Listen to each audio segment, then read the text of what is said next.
2004 പുറത്തിറങ്ങിയ ഷാരൂഖ് ഖാന്റെ സ്വദേശാണ് ഇന്ന് നമ്മൾ കാണാൻ പോകുന്നത്. നാസയുടെ ഒരു സ്പേസ് സെന്റർ കാണിച്ചാണ് ഈ സിനിമ തുടങ്ങുന്നത്. അവിടുത്തെ റിസർച്ച് ഡിപ്പാർട്ട്മെന്റിലെ സയന്റിസ്റ്റ് ആണ് നമ്മുടെ നായകൻ മോഹൻ ഭാർഗവ്. സാറ്റലൈറ്റുകളുടെ സഹായത്തോടെ ഭൂമിയിലെ കാലാവസ്ഥയെ നിരീക്ഷിക്കുന്നതാണ് മോഹന്റെ ജോലി. മോഹന്റെ കൂട്ടുകാരനും നാസയിൽ തന്നെയാണ് ജോലി ചെയ്യുന്നത്.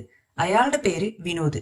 കാര്യം നാസയിൽ ജോലിയുണ്ട്, അമേരിക്കയിലാണ് താമസം, ഇങ്ങനെയൊക്കെ ആണെങ്കിലും മോഹൻ എപ്പോഴും സങ്കടത്തിലാണ്. പാർട്ടി, പബ്ബ്, പ്രണയം അങ്ങനെ ഒന്നും തന്നെ മോഹനെ ഇന്നേ വരെ സ്വാധീനിച്ചിട്ടില്ല. മോഹന്റെ ശോകം പിടിച്ച മുഖം കണ്ട അവന്റെ കൂട്ടുകാരൻ വിനോദ് എന്താണ് നിന്റെ പ്രശ്നം എന്ന് മോഹനോട് ചോദിക്കുകയാണ്.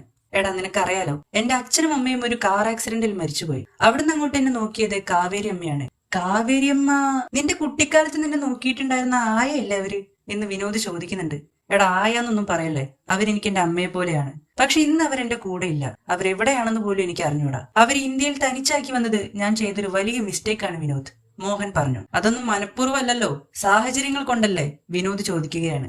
ആയിരിക്കാം, എന്നാലും ഇപ്പോൾ എനിക്ക് എല്ലാം ഉണ്ട്. എന്റെ കാവേരിയമ്മ മാത്രം കൂടെയില്ല. അവർ ഇന്ത്യയിൽ എവിടെയോ കിടന്ന് കഷ്ടപ്പെടുകയാണെന്ന് എന്റെ മനസ്സ് പറയുന്നു. എന്തായാലും ഞാൻ കുറച്ചു ദിവസം ബോസിനോട് ലീവ് പറഞ്ഞ് ഇന്ത്യയിലേക്ക് പോവുകയാണ്. എന്നിട്ട് എങ്ങനെയെങ്കിലും കാവേരിയമ്മയെ കണ്ടുപിടിച്ച് ഇങ്ങോട്ട് കൂട്ടിക്കൊണ്ടുവരും എന്ന് മോഹൻ പറഞ്ഞു. ആ കാര്യത്തിൽ വിനോദും മോഹനെ സപ്പോർട്ട് ചെയ്യുന്നുണ്ട്. പിറ്റേന്ന് തന്നെ മോഹൻ തന്റെ ബോസായ ജോണിനോട് ഒരാഴ്ചത്തേക്ക് ലീവും പറഞ്ഞ് നേരെ ഇന്ത്യയിലേക്ക് പോവുകയാണ്. ഇന്ത്യയിലെത്തിയ മോഹൻ തന്റെ കളിക്കൂട്ടുകാരൻ രാഹുലിനെ കണ്ടുമുട്ടുന്നു. എനിക്ക് വേണ്ടി അമേരിക്കയിൽ നിന്ന് എന്താടാ കൊണ്ടുവന്നിരിക്കുന്നത് എന്ന് രാഹുൽ ചോദിക്കുമ്പോൾ, ഞാൻ കൊണ്ടുവന്നിട്ടുള്ളത് എല്ലാം നിനക്ക് തന്നെയാടാ എന്ന് ചിരിച്ചുകൊണ്ട് മോഹനും മറുപടി പറയുന്നുണ്ട്. ഒരാഴ്ചത്തെ ലീവ് പെട്ടെന്ന് കഴിയും എന്ന് ഓർമ്മയുള്ളത് കൊണ്ട് തന്നെ മോഹൻ രാഹുലിനെയും കൂട്ടി കാവേരി അമ്മയെ തേടി ഒരു വൃദ്ധസദനത്തിലേക്ക് പോവുകയാണ്. അവിടെ ചെന്നപ്പോഴാണ് കാവേരി അമ്മയെ ഏതോ ഒരു പെൺകുട്ടി ചരൺപൂർ എന്ന ഗ്രാമത്തിലേക്ക് കൂട്ടിക്കൊണ്ടുപോയി എന്ന് മോഹൻ അറിയുന്നത്. എടാ രാഹുലെ, ഈ ചരൺപൂർ എവിടെയാണ്? ഇങ്ങനെ ഒരു സ്ഥലം ഉണ്ടെന്ന് തന്നെ ഞാൻ ഇപ്പോഴാണ് അറിയുന്നതെന്ന് രാഹുൽ മറുപടി പറയുകയാണ്. സാരല്ല, നമുക്ക് കണ്ടുപിടിക്കാം. രാഹുലിന് സ്വന്തമായിട്ടൊരു ബുക്ക് സ്റ്റോൾ ഉണ്ട്. അവിടെ ഇരുന്നു കൊണ്ട് മോഹൻ ചരൺപൂറിനെ പറ്റി നോക്കിക്കൊണ്ടിരിക്കുമ്പോഴാണ് കുറച്ചു നേരത്തേക്കൊന്ന് കട നോക്കാനും പറഞ്ഞുകൊണ്ട് രാഹുൽ പുറത്തോട്ട് പോകുന്നത്. ഈ ചരൺപൂർ ഇപ്പൊ എങ്ങനെ കണ്ടുപിടിക്കുമെന്ന് അറിയാതെ ടെൻഷൻ അടിച്ച് അങ്ങനെ ഇരിക്കുമ്പോഴാണ് മോഹൻ അത് കേട്ടത്. അതൊരു പെൺകുട്ടിയുടെ ശബ്ദമായിരുന്നു. എന്താ സാർ, ഒരു മര്യാദയൊക്കെ വേണ്ടേ? നിലത്ത് വീണ ഈ പുസ്തകം ചവിട്ടി അരിച്ചുകൊണ്ട് തന്നെ നിങ്ങൾ നടന്നു പോവാണല്ലോ. ഒന്നില്ലെങ്കിലും പുസ്തകങ്ങൾ നമുക്ക് അറിവ് പകർന്നു തരുന്നവയല്ലേ? ആ പെൺകുട്ടി അതും പറഞ്ഞുകൊണ്ട് നിലത്ത് വീണ ആ പുസ്തകങ്ങളൊക്കെ എടുക്കുന്നുണ്ട്. മോഹനാണെങ്കിൽ അവളെ നോക്കിക്കൊണ്ടിരിക്കുകയാണ്. പുസ്തകങ്ങളൊക്കെ സെലക്ട് ചെയ്ത ശേഷം അവൾ മോഹന്റെ അടുത്തേക്ക് വരികയാണ്. നിങ്ങൾ ഈ ബുക്സ് വാങ്ങിക്കാൻ വന്നതായിരിക്കുമല്ലേ?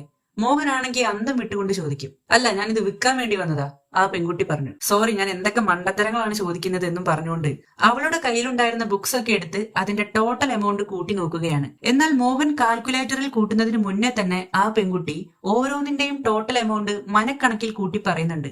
അത് കണ്ട് മോഹൻ ആകെ ഞെട്ടിത്തരിച്ചു നിൽക്കും. കൊള്ളാലോ, നിങ്ങൾക്ക് കണക്കൊക്കെ നന്നായിട്ട് അറിയാലോ എന്നും പറഞ്ഞ് മോഹൻ അവനെ തന്നെ ആ പെൺകുട്ടിക്ക് പരിചയപ്പെടുത്തുകയാണ്. എന്റെ പേര് മോഹൻ ഭാർഗവ്, ഇതെന്റെ കൂട്ടുകാരന്റെ കടയാണ്. അവനൊന്ന് പുറത്തോട്ട് പോയതാണ്. നിങ്ങൾക്ക് ഈ ചരൺപൂർ എവിടെയാണെന്ന് അറിയോ? മോഹന്റെ ആ ചോദ്യം കേട്ട് ആ പെൺകുട്ടി ഒന്ന് ആലോചിച്ച ശേഷം അറിയാലോ എന്ന് മറുപടി പറയുന്നു. എന്നിട്ട് ആ പെൺകുട്ടി അവന് വഴി പറഞ്ഞു കൊടുക്കുകയാണ്. അവൾ വഴി പറയുന്നത് കേട്ട് മോഹൻ ഞെട്ടിത്തെരിച്ചു നിൽക്കും. കൊള്ളാലോ, അപ്പൊ നിങ്ങൾക്ക് കണക്ക് മാത്രമല്ല ഭൂമിശാസ്ത്രവും നന്നായിട്ട് അറിയാലേ എന്ന് പറഞ്ഞുകൊണ്ട് മോഹൻ ആ പുസ്തകങ്ങളൊക്കെ ഒരു കവറിലാക്കി കൊടുക്കും. അവളുടെ കയ്യിൽ നിന്ന് കാശ് വാങ്ങിയ മോഹൻ ബാലൻസ് കൊടുക്കാൻ വേണ്ടി കൗണ്ടറിലേക്കൊന്ന് കുനിഞ്ഞതും ആ പെൺകുട്ടി അവിടെ നിന്നും പോകുകയാണ്. മോഹൻ കടയിൽ നിന്ന് പുറത്തിറങ്ങി കുറെ തിരയുമെങ്കിലും അവളെ അവന് ആ പരിസരത്തൊന്നും കണ്ടെത്താൻ കഴിയില്ല. രാഹുലിന്റെ സഹായത്തോടെ ഒരു കാരവനും സംഘടിപ്പിച്ച് ആ പെൺകുട്ടി പറഞ്ഞ വഴിയിലൂടെ മോഹൻ ചരൺപൂർ ലക്ഷ്യമാക്കി പാട്ടും പാടി പോവുകയാണ്. കുറെ ദൂരം പോയ ശേഷം രണ്ട് വഴികൾ മോഹന്റെ മുന്നിൽ കാണപ്പെടും. ഇതിലിപ്പോ ഏത് വഴി പോയാലാ ഈ ചരൺപൂറിലേക്ക് എത്തുക എന്ന് സംശയിച്ചു നിൽക്കുമ്പോഴാണ് താടിയും മുടിയൊക്കെ വളർത്തിയ ഏതോ ഒരു ചേട്ടൻ വരുന്നത്. അതെ ചേട്ടാ, ഇതിൽ ഏത് വഴി പോയാലാണ് ഈ ചരൺപൂർ എത്തുക? മോഹൻ ചോദിച്ചു. ഇതിൽ ഏത് വഴി കൂടെ പോയാലും ചരൺപൂർ എത്തില്ല, അത് നിങ്ങൾ കടന്നു വന്ന ഭാഗത്താണ് എന്ന് ആ ചേട്ടൻ മറുപടി പറയുകയാണ്. ആ പെൺകുട്ടി പറഞ്ഞ വഴിയിലൂടെ തന്നെയാണല്ലോ ഞാൻ വന്നത് എന്ന് ആലോചിച്ച മോഹൻ ഇനി എന്ത് ചെയ്യുമെന്ന് ആലോചിച്ച് നിൽക്കുമ്പോഴാണ്, ഞാൻ എന്തായാലും ആ വഴിക്കാണ് പോകുന്നത്, നിങ്ങൾക്ക് കുഴപ്പമില്ലെങ്കിൽ ഞാൻ വഴി കാണിച്ചു തരാം എന്ന് ആ ചേട്ടൻ പറയുന്നത്. ഇതൊക്കെ ചോദിക്കാനുണ്ടോ എന്ന ഭാവത്തോടെ മോഹൻ അയാളെയും കൂട്ടി വണ്ടി തിരിക്കുകയാണ്. അങ്ങനെ ഗ്രാമത്തിന്റെ കാഴ്ചകളൊക്കെ കണ്ട് രണ്ടുപേരും പാട്ടും പാടി ചരൺപൂറിനെ ലക്ഷ്യമാക്കി പോവുകയാണ്. കുറെ ദൂരം പോയ ശേഷം മുന്നോട്ടുള്ള വഴി കൂടി പറഞ്ഞു കൊടുത്ത് ചേട്ടൻ വണ്ടിയിൽ നിന്നും പുറത്തിറങ്ങും. മോഹൻ അയാൾക്കൊരു കുപ്പി വെള്ളവും കൊടുക്കുന്നുണ്ട്.